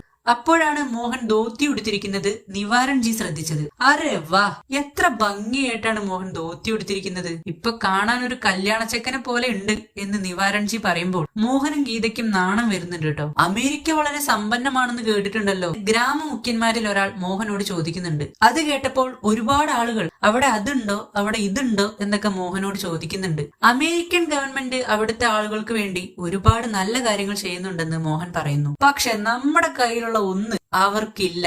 അതൊരിക്കലും അവർക്കുണ്ടാവാനും പോകുന്നില്ല. സംസ്കാരവും പാരമ്പര്യവും. അയാളുടെ ഈ ഡയലോഗ് കേട്ട് അവിടെ കൂടിയിരുന്നവരെല്ലാവരും അതെ അതെ എന്ന് തലയാട്ടുന്നുണ്ട്. അയാളുടെ ഈ സംസാരം കേട്ട് മോഹന് ദേഷ്യമാണ് വന്നത്. ഞാൻ ഒരിക്കലും ഈ രാജ്യം നല്ല രാജ്യമാണെന്ന് പറയില്ല. നമുക്കിത് നല്ല രാജ്യമാക്കി മാറ്റാൻ പറ്റും. ഇവിടുത്തെ ഈ ജാതി മത വർണ്ണ വിവേചനം, ഇതൊക്കെയാണ് നമ്മുടെ രാജ്യത്തിന്റെ ശാപം. എത്ര കുടുംബങ്ങളാണ് ഈ ശാപത്തിൽപ്പെട്ട് ഇല്ലാതാവുന്നത്. നിന്റെ വർത്താനം കേട്ടാ ഞങ്ങളാണ് ഇതൊക്കെ ഉണ്ടാക്കിയതെന്ന് തോന്നുമല്ലോ, അയാൾ പറഞ്ഞു. നിങ്ങളോട് പറഞ്ഞു ജയിക്കാൻ എനിക്കാവില്ല. ഒരു കർഷകൻ അവന്റെ മക്കൾക്ക് ഒരു നേരത്തെ ആഹാരം കൊടുക്കാൻ പോലും സാധിക്കുന്നില്ല. ഇതൊക്കെ വളരെ തെറ്റാണ് എന്ന് പറഞ്ഞുകൊണ്ട് മോഹൻ അവിടെ നിന്നും എഴുന്നേറ്റ് പോകുന്നു. അന്ന് രാത്രി ചരൺപൂർ മുഴുവനും ആഘോഷിക്കുകയാണ്. അവിടുത്തെ സ്റ്റേജിൽ ഒരു നാടകം നടക്കുന്നുണ്ട്. രാമായണമാണ് നാടകത്തിന്റെ വിഷയം. നാടകത്തിന്റെ അവസാനം ശ്രീരാമൻ രാവണനെ അമ്പെയ്ത് വീഴ്ത്തുകയാണ്. അതോടുകൂടി അവിടെ ഉണ്ടായിരുന്ന രാവണന്റെ ആ വലിയ പ്രതിമയും കത്തി അമരുന്നു. കറക്റ്റ് സമയത്ത് തന്നെ എപ്പോഴത്തെയും പോലെ ചരൺപൂരിൽ കരണ്ട് പോവുകയാണ്. ആഹാ, ഇരുട്ടത്ത് നമ്മുടെ രാവണന്റെ പ്രതിമ കാണാൻ എന്താ ഭംഗി എന്ന് ആളുകൾ ഉറക്കെ പറഞ്ഞ് ചിരിക്കുകയാണ്. അവരുടെ ഈ വർത്താനം കേട്ട് മോഹന് ദേഷ്യം വരുന്നുണ്ട്. എല്ലാവരോടും കുറച്ചു നേരം ഒന്നും മിണ്ടാതിരിക്കാൻ മോഹൻ ആവശ്യപ്പെടുന്നു. എന്തുകൊണ്ടാണ് നിങ്ങൾക്ക് ഇരുട്ട് ഇത്രമാത്രം ഇഷ്ടപ്പെടുന്നതെന്ന് എനിക്ക് അറിയുന്നില്ല. ഇവിടെ വെളിച്ചം എത്തിക്കാനായി നിങ്ങൾ ആരും ശ്രമിക്കുന്നുമില്ല. എനിക്കൊരു 100 പേരെ വിട്ടുതരാൻ പറ്റുമോ? ഇവിടെ ഞാൻ കറണ്ട് എത്തിക്കാം എന്ന് മോഹൻ പറയുകയാണ്. ഒടുക്കം 100 പേരെ മോഹന് വിട്ടുകൊടുക്കാൻ അവിടെയുള്ളവർ തീരുമാനിക്കുകയാണ്. പിറ്റേന്ന് തന്നെ തന്റെ ക്യാമറ എടുത്ത് മോഹൻ അവിടുത്തെ വാട്ടർ സോഴ്സ് തേടി പോവുകയാണ്. കുന്നിനു മുകളിലെ ഉറവ കണ്ട മോഹൻ 100 പേരിൽ 4 പേരെ വെച്ച് ഓരോ ഗ്രൂപ്പുകളായി തിരിക്കുകയാണ്. ഓരോ ഗ്രൂപ്പുകൾക്കും ഓരോ ജോലികളും മോഹൻ ഡിവൈഡ് ചെയ്ത് കൊടുക്കുന്നുണ്ട്. ചിലർ മരം മുറിക്കുമ്പോൾ ചിലർ പണിയായുധങ്ങൾ ഉണ്ടാക്കുന്നു. അങ്ങനെ കറണ്ട് ഉണ്ടാക്കാൻ വേണ്ടി അവിടെയുള്ള എല്ലാവരും ഒരുമിച്ച് ചേർന്ന് കഷ്ടപ്പെടുകയാണ്. ഇതിന്റെ ഇടയില് ഗീത മോഹനോട് തന്റെ സ്നേഹം വെളിപ്പെടുത്തുന്നുണ്ട്. ഒരാഴ്ചത്തെ ലീവ് പറഞ്ഞ് നാസയിൽ നിന്നും വിട്ടുനിന്ന മോഹനെ കൂട്ടുകാരൻ വിനോദ് വിളിക്കുന്നു. എടാ, നീ തിരിച്ചു വരുന്നില്ലേ? വിനോദിന്റെ ശബ്ദം കുറച്ച് കനത്തു. എടാ, ഇവിടെ ഞാൻ കറണ്ട് ഉണ്ടാക്കാൻ ശ്രമിക്കുകയാണ്, മോഹൻ പറഞ്ഞു. നീ എന്തൊക്കെയാണ് ഈ പറയുന്നത്? വേഗം തിരിച്ചു വാ. ജോൺ ദേഷ്യത്തിലാണ്. ഞങ്ങൾ ഇവിടെ നൈറ്റ് ഷിഫ്റ്റ് എടുത്താണ് വർക്ക് ചെയ്യുന്നത്. വിനോദ് ആ കോൾ കട്ട് ചെയ്തു. ഇതിനിടയിൽ മോഹൻ തന്റെ ബാങ്കിൽ നിന്നും പണമെടുത്ത് കറണ്ട് ഉണ്ടാക്കാൻ ആവശ്യമായ മോട്ടോറുകളും പൈപ്പുകളും ഡൽഹിയിൽ നിന്നും വാങ്ങിക്കുന്നുണ്ട്. ആ ഗ്യാപ്പിൽ തന്നെ മെളാറാം തനിക്ക് അമേരിക്കയിലേക്ക് പോകാനുള്ള കോട്ടും സ്യൂട്ടും പാസ്പോർട്ടിന്റെ പേപ്പർ വർക്കുകളും എല്ലാം റെഡിയാക്കുന്നു. അങ്ങനെ ആ ദിവസം വന്നെത്തി. ചരൺപൂരിൽ കറണ്ട് കൊണ്ടുവരുമെന്ന് മോഹൻ പറഞ്ഞ ആ ദിവസം പോസ്റ്റുകളും ലൈനുകളും എല്ലാം തന്നെ കറണ്ടിനു വേണ്ടി തയ്യാറായി കഴിഞ്ഞു. കുന്നിൻ ചെരുവിലെ ഉറവയിൽ നിന്നും വരുന്ന വെള്ളം മോഹനും അവിടുത്തെ ആളുകളും ചേർന്നുണ്ടാക്കിയ വലിയ ടാങ്കിൽ വന്ന് നിറയും. ടാങ്കിലേക്ക് ഒരു പൈപ്പ് കണക്ട് ചെയ്ത് അതുവഴി ആ വെള്ളം പൈപ്പ് ഘടിപ്പിച്ചിരിക്കുന്ന ടർബൈനിൽ വന്ന് പതിക്കും. ടർബൈൻ വളരെ വേഗത്തിൽ കറങ്ങാൻ തുടങ്ങുമ്പോൾ അവിടെ കറണ്ട് ഉൽപ്പാദിപ്പിക്കാൻ തുടങ്ങും. ഇതാണ് മോഹൻ നടപ്പിലാക്കാൻ പോകുന്നത്. മോഹൻ അവിടുത്തെ വോൾട്ടേജ് മീറ്റർ നോക്കുന്നുണ്ട്. 230 വോൾട്ടിലാണ് കറണ്ട് ഉണ്ടാവുന്നത്. എന്നാൽ എത്രയൊക്കെ വെള്ളം വന്ന് പതിച്ചിട്ടും വോൾട്ടേജ് 230 എത്തുന്നില്ല. മാത്രമല്ല പതിയെ പതിയെ വെള്ളത്തിന്റെ സ്പീഡ് കുറയാനും തുടങ്ങുന്നു. മെളാറാം, ടാങ്ക് മുഴുവൻ തുറന്നിട്ടുണ്ടോ? മോഹൻ ചോദിക്കുന്നുണ്ട്. തുറന്നിട്ടുണ്ട് സാർ, ടോട്ടലി ഓപ്പൺ എന്ന് മേളാറാം മറുപടി പറയുന്നുണ്ട്. ടാങ്ക് മുഴുവൻ തുറന്നിട്ടും വോൾട്ടേജ് എന്തുകൊണ്ടാണ് കൂടാത്തത് എന്ന് മനസ്സിലാകാതെ കൺട്രോൾ ഹാൻഡിൽ ഗീതയോട് പിടിക്കാനും പറഞ്ഞ് മോഹൻ വെള്ളം നിറച്ച ടാങ്കിലേക്ക് പോകുകയാണ്. തന്റെ ഷർട്ട് ഊരി മോഹൻ ഒന്നും നോക്കാതെ ആ ടാങ്കിലേക്ക് എടുത്തു ചാടുന്നു. വെള്ളത്തിനടിയിൽ പോയ മോഹൻ ഏതോ പായൽ വന്ന് പൈപ്പ് അടഞ്ഞിരിക്കുകയാണെന്ന് മനസ്സിലാക്കുകയാണ്. അതെടുത്തു കളഞ്ഞ ശേഷം ടാങ്കിൽ നിന്ന് മോഹൻ പുറത്തേക്ക് വരികയാണ്. ഇപ്പോൾ വെള്ളത്തിന്റെ സ്പീഡ് കൂടുകയാണ്. എല്ലാവരും വളരെ ആകാംക്ഷയിലാണ്. വെള്ളത്തിന്റെ വേഗത കൂടി കൂടി വോൾട്ടേജ് മീറ്ററിലെ സൂചി 230 വോൾട്ടിലെത്തുന്നു. അതോടെ അവിടെ കറണ്ടും ഉണ്ടാവുകയാണ്. ചരൺപൂരിൽ കറണ്ട് വന്ന സന്തോഷത്തിൽ അവിടെയുള്ള ജനങ്ങളെല്ലാം മോഹനെ തോളിലേറ്റിക്കൊണ്ട് ആഘോഷിക്കുകയാണ്. നാട്ടിൽ കറണ്ട് എത്തിയ ദിവസം എല്ലാവരും പടക്കം പൊട്ടിച്ച് ആഘോഷിക്കുകയാണ്. മോഹൻ, നീ പറഞ്ഞത് ശരിയാണ്. ഈ ഗ്രാമത്തിലെ പ്രശ്നങ്ങൾ ഓരോന്നായി ഇതുപോലെ ഇനി ഞങ്ങൾ ഒരുമിച്ച് നിന്ന് പരിഹരിക്കും. ഗ്രാമമുഖ്യന്മാർ മോഹന് വാക്കുകൊടുക്കും. എന്നാൽ ആ ദിവസം നമ്മൾ നേരത്തെ കണ്ട ആ താടി വെച്ച അപ്പൂപ്പൻ മരിച്ചു പോവുകയാണ്. മരിക്കുന്നതിന് മുമ്പ് അപ്പൂപ്പൻ മോഹന്റെ കൈ പിടിച്ചുകൊണ്ട് പറഞ്ഞു, ഇനി എനിക്ക് സന്തോഷത്തോടെ മരിക്കാം, നീ ഇവിടെ ഉണ്ടല്ലോ. അതും പറഞ്ഞുകൊണ്ട് ആ അപ്പൂപ്പൻ മരണത്തിലേക്ക് പോവുകയാണ്. 2 ദിവസങ്ങൾക്ക് ശേഷം മോഹൻ തിരിച്ചു പോകാൻ തയ്യാറാവുകയാണ്. എന്നാൽ ചരൺപൂർ വിട്ട് താൻ എങ്ങോട്ടും വരില്ലെന്ന് ഗീത വാശി പിടിക്കുന്നു. കാവേരി അമ്മയും അമേരിക്കയിലേക്ക് വരുന്നില്ല എന്ന് തീരുമാനിക്കുകയാണ്. ഒടുക്കം മോഹൻ തിരിച്ചു പോകേണ്ട ദിവസം വന്നെത്തി. ഒരു വലിയ കാരവനിൽ വന്ന് ഗ്രാമത്തിലെ ജനങ്ങളെ എങ്ങനെ ജീവിക്കണം എന്ന് പഠിപ്പിച്ച മോഹനെ യാത്രയാക്കാൻ ആ ഗ്രാമവാസികൾ എല്ലാവരും കൂടുകയാണ്. നിന്നെ ഞാൻ ഒരുപാട് മിസ് ചെയ്യും മോഹൻ എന്ന് നിവാരൺജി പറയുന്നുണ്ട്. മോഹൻ അതിന് തലയാട്ടി മേളാറാമിന്റെ അടുത്തേക്ക് പോകുന്നു. മേളാറാം, എനിക്ക് പെട്ടെന്ന് പോകേണ്ടി വന്നു. പക്ഷെ ഞാൻ അമേരിക്കയിൽ എത്തിയ ശേഷം നിന്റെ സ്പോൺസർഷിപ്പ് പേപ്പറുകളെല്ലാം തന്നെ റെഡിയാക്കാം. വേണ്ട സാർ, വേണ്ട, ഞാനിവിടെ സന്തോഷത്തോടെ ജീവിച്ചോളാം. മേളാറാമിന്റെ ഈ വാക്കുകൾ കേട്ട് മോഹൻ ഞെട്ടുകയാണ്. നിനക്ക് അമേരിക്കയിൽ കട തുടങ്ങാനല്ലേ ആഗ്രഹം എന്ന് മോഹൻ ചോദിക്കും. മോഹൻ സാർ, നിങ്ങളുടെ വരവ് കൊണ്ട് ഈ ഗ്രാമത്തിൽ ഒരുപാട് മാറ്റങ്ങൾ ഉണ്ടായി. നമ്മുടെ വീട്ടിലെ വള്ളിച്ചെടി അയൽക്കാരന്റെ പറമ്പിലേക്ക് നീണ്ട് അവിടെ അത് പൂവിട്ടാൽ നശിക്കുന്നത് നമ്മുടെ വീട് തന്നെയാണ്. അതായത് നമ്മുടെ വീട്ടിലെ വിളക്ക് അയൽവക്കക്കാരന്റെ വീട്ടിലേക്ക് വെളിച്ചം കൊടുക്കുന്നത് പോലെയാണ്. ഞാൻ എന്റെ നാട്ടിൽ നിന്ന് ഈ നാടിനു വേണ്ടി ജീവിക്കാൻ തീരുമാനിച്ചു. മേളാറാമിന്റെ ഈ വാക്കുകൾ മോഹനെ വല്ലാതെ തളർത്തി. ചിക്കു മോഹന് വേണ്ടി ഒരു ചിത്രം വരച്ചു കൊടുത്തു. ഞാൻ ഇതിന്റെ ഓഫീസിൽ ഒട്ടിച്ചു വെക്കുമെന്ന് മോഹൻ ചിക്കുവിനോട് പറയുന്നുണ്ട്. കരഞ്ഞുകൊണ്ട് നിൽക്കുന്ന കാവേരി അമ്മയെ കെട്ടിപ്പിടിച്ച ശേഷം മോഹൻ തന്റെ കാരവൻ എടുത്ത് അവിടെ നിന്നും പോവുകയാണ്. ഇത്രയും പേർക്കിടയിൽ ഗീതയെ മാത്രം മോഹന് കാണാൻ കഴിഞ്ഞില്ല. അവൻ ഒരുപാട് തിരക്കിയെങ്കിലും അവളെ കാണാൻ കഴിഞ്ഞില്ല. മോഹൻ മുന്നോട്ട് പോകുമ്പോഴാണ് ഒരു പാലത്തിന് സമീപം ഗീത നിൽക്കുന്നത് മോഹൻ കാണുന്നത്. അവളുടെ കയ്യിൽ ഒരു പെട്ടിയും ഉണ്ടായിരുന്നു. നിന്നെ ഞാൻ എവിടെയൊക്കെ നോക്കി, നീ ഇവിടെ വന്ന് നിൽക്കുകയാണല്ലേ? ഗീത, നീ എന്റെ നിസ്സഹായതയെ ചതിയായി കാണരുത്, മോഹൻ കരഞ്ഞുകൊണ്ട് അവളോട് പറയും. സാരമില്ല മോഹൻ, നീ അവിടെ തന്നെ ജീവിച്ചോളൂ, എനിക്ക് കുഴപ്പമില്ല. നീ സന്തോഷത്തോടെ ഇരിക്കുന്നത് തന്നെയാണ് എനിക്ക് വേണ്ടത്. ഇത് ഞാൻ നിനക്ക് വേണ്ടി കൊണ്ടുവന്നതാണ് എന്നും പറഞ്ഞ് ഗീത തന്റെ കയ്യിലെ പെട്ടി മോഹന് കൊടുക്കുന്നു. ആ ഗ്രാമത്തിലെ പൂവുകളും പുല്ലുകളും അവിടുത്തെ വയലുകളിൽ വിളവെടുത്ത നെൽമണികളും എല്ലാം ആ പെട്ടിയിൽ ഉണ്ടായിരുന്നു. ഇതെല്ലാം നിനക്ക് ഞങ്ങളെ ഓർമ്മപ്പെടുത്തി തരും. ഒരു പക്ഷേ അങ്ങനെയെങ്കിലും നീ തിരിച്ചു വരുമെന്ന് ഞാൻ പ്രതീക്ഷിക്കുന്നുണ്ട്. അതും പറഞ്ഞുകൊണ്ട് ഗീത മോഹനെ കെട്ടിപ്പിടിക്കുകയാണ്. മോഹൻ കരഞ്ഞുകൊണ്ട് തന്റെ കാരവൻ എടുത്തു പോകുന്നു. ഗീത ആ പാലത്തിൽ നിന്ന് മോഹൻ തിരിച്ചു വരണേ എന്ന് കണ്ണടച്ച് പ്രാർത്ഥിക്കുകയാണ്. എന്നാൽ ഗീത കണ്ണു തുറക്കുമ്പോൾ മോഹൻ അവിടെ ഉണ്ടായിരുന്നില്ല. അവൾ പൊട്ടിക്കരഞ്ഞു. അമേരിക്കയിൽ എത്തിയ മോഹൻ തന്റെ പുതിയ പ്രോജക്റ്റിൽ ഏർപ്പെടുകയാണ്. അതിനിടയിൽ ചരൺപൂരിലെ ഓർമ്മകൾ ഓരോന്നായി മോഹനെ വേട്ടയാടുന്നുണ്ട്. എന്ത്, നീ തിരിച്ച് ഇന്ത്യയിലേക്ക് പോവാണെന്നോ? അതും ഒരു പെണ്ണിനു വേണ്ടി. നിനക്ക് വട്ടാണോ മോഹൻ എന്ന് വിനോദ് ചോദിക്കുന്നുണ്ട്. ഇത് പെണ്ണിനു വേണ്ടിയല്ല വിനോദ്, നിനക്കതൊന്നും പറഞ്ഞാൽ മനസ്സിലാവില്ല, നീ അത് ഇന്ത്യയിൽ വന്ന് കണ്ടു തന്നെ അറിയണം. മോഹൻ പറഞ്ഞു. ശരി, അവിടെ പോയിട്ട് നീ എന്ത് ചെയ്യും എന്ന് വിനോദ് ചോദിക്കുമ്പോൾ ഞാൻ അവിടെ വിക്രം സാരാഭായ് സ്പേസ് സെന്ററിൽ പ്രൊജക്ട് മാനേജറായി വർക്ക് ചെയ്യുമെന്ന് മോഹൻ പറയുന്നുണ്ട്. നാസയിൽ വർക്ക് ചെയ്ത എക്സ്പീരിയൻസ് ഉള്ളതുകൊണ്ട് തന്നെ എനിക്ക് ജോലി കിട്ടാൻ പ്രയാസം ഉണ്ടാവില്ല. ഒടുവിൽ പുതിയ പ്രൊജക്ട് കംപ്ലീറ്റ് ചെയ്ത ശേഷം മോഹൻ വിനോദിനോടും ജോണിനോടും യാത്ര പറഞ്ഞ് തിരിച്ച് ചരൺപൂരിലേക്ക് പോവുകയാണ്. ചരൺപൂരിലെ ജനങ്ങൾ എല്ലാവരും വട്ടം കൂടി നിൽക്കുന്നുണ്ട്. അവിടെ ഒരു ഗുസ്തി മത്സരം നടക്കുകയാണ്. നമ്മുടെ നിവാരൺ ജിയും മോഹനും തമ്മിലാണ് ഗുസ്തി മത്സരം. മോഹൻ നിവാരൺ ജിയെ മലത്തി അടിക്കുന്നുണ്ട്. കണ്ടോ നിവാരൺ ജി, ഞാൻ നിങ്ങളെ തോൽപ്പിച്ചു, മോഹൻ പറയുന്നു. അതെ അതെ, നീ കലക്കി മോനെ എന്ന് നിവാരൺ ജി പറയുന്നുണ്ട്. അത് പിന്നെ മുല്ലപ്പൂവും കൂടി ഏറ്റുകിടക്കും കല്ലിനുമുണ്ട് സൗരഭ്യം എന്നാണല്ലോ എന്ന് മോഹൻ പറയുന്നു. അത് കേട്ട് അവിടെ ഉണ്ടായിരുന്ന ജനങ്ങൾ എല്ലാവരും അരെ വാ എന്ന് പറയുകയാണ്. മോഹന്റെ ദേഹം മുഴുവൻ ചളിയായത് ഗീതയ്ക്ക് ഇഷ്ടപ്പെട്ടില്ല. അവൾ കണ്ണുകൊണ്ട് ഗോഷ്ടി കാണിച്ച് അതൊന്ന് കഴുകിക്കളയാമോ എന്ന് മോഹനോട് ആവശ്യപ്പെടുകയാണ്. അങ്ങനെ മോഹൻ അവിടുത്തെ പുഴയിൽ അവന്റെ ദേഹത്തെ ചളി കഴുകി കളയുന്നതോടെ സ്വദേശ് എന്ന ഈ മനോഹരമായ സിനിമ അവസാനിക്കുകയാണ്. നിങ്ങൾക്ക് ഈ സിനിമ ഇഷ്ടമായെന്ന് ഞാൻ വിചാരിക്കുന്നു. അങ്ങനെ ഇഷ്ടമായിട്ടുണ്ടെങ്കിൽ ഒന്ന് കമന്റ് ചെയ്യുക.